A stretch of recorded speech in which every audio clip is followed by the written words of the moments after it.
Hello everyone, welcome to this series on literary theory, and in this video we are going to discuss Marxist literary criticism. Introduction. Marxist literary criticism is a lens through which literature is analyzed based on the social and economic context of its creation. Unlike traditional literary criticism, which often focuses on the artistic genius and creativity of the author, Marxist criticism emphasizes the influence of social class, ideology, and historical context on the production of literature.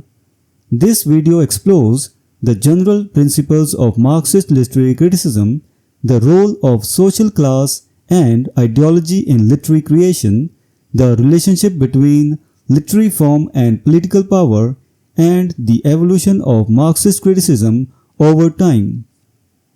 The absence of a comprehensive Marxist theory of literature. Interestingly, Karl Marx and Friedrich Engels, the founders of Marxist theory, did not develop a detailed, comprehensive theory of literature. Their views on art and literature were relatively flexible and undogmatic. Marx and Engels recognized that while economic conditions might be the ultimate determinant of artistic production, great art often possesses a certain degree of autonomy from these economic circumstances.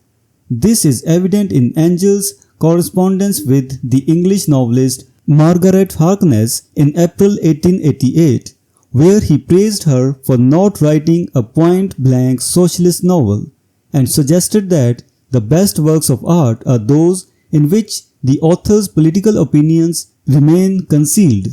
This distinction between art and propaganda reflects their reverence for great literature, a sentiment typical of their educated and cultured class.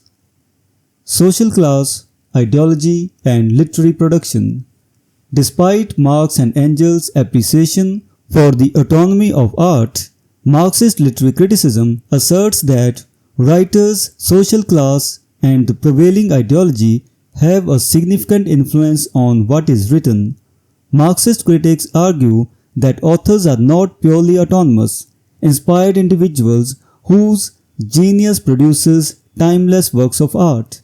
Instead, they are seen as products of their social context, shaped in ways they may not fully acknowledge. This influence extends beyond the content of their work to include formal aspects of their writing, which might seem apolitical at first glance. For example, Terry Eagleton, a prominent British Marxist critic, suggests that language itself, with its shared definitions and grammatical rules, reflects and reinforces a well-ordered political state. Similarly, Catherine Belsey argues that the form of the realist novel implicitly supports the existing social structure. Realism, by maintaining conventional ways of seeing, discourages critical examination of reality and upholds the status quo.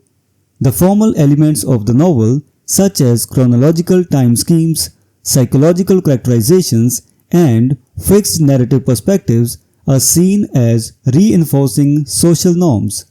In contrast, the fragmented and absurdist forms of drama and fiction found in the works of 20th century writers like Samuel Beckett and Franz Kafka are interpreted as responses to the contradictions and divisions inherent in late capitalist society. Traditional Marxist criticism and historical context. Traditional Marxist criticism has often been criticized for dealing with history in a generalized manner. It tends to focus on broad conflicts between social classes and large historical forces, rather than engaging with the specific details of historical situations and relating them to particular literary texts. This approach contrasts with later developments in literary criticism, such as cultural materialism and new historicism, which emerged in the 1980s. These newer approaches often delve into specific historical documents and attempt to recreate the state of mind of a particular moment in history, offering a more detailed and contextualized analysis of literary works. Conclusion: Marxist literary criticism offers a valuable framework for understanding literature as a product of its social and economic context. While Marx and Engels themselves did not propose a comprehensive theory of literature, their ideas laid the groundwork for later critics to explore the relationship between literature and society. Marxist criticism challenges the notion of the autonomous author and highlights the influence of social class, ideology, and historical context on literary production.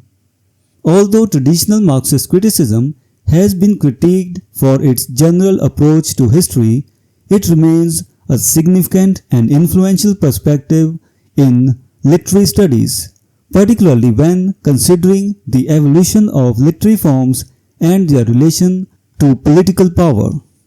So this was the discussion on the Marxist literary criticism. We will meet in the next video and discuss some other topic. Until then, goodbye and thank you.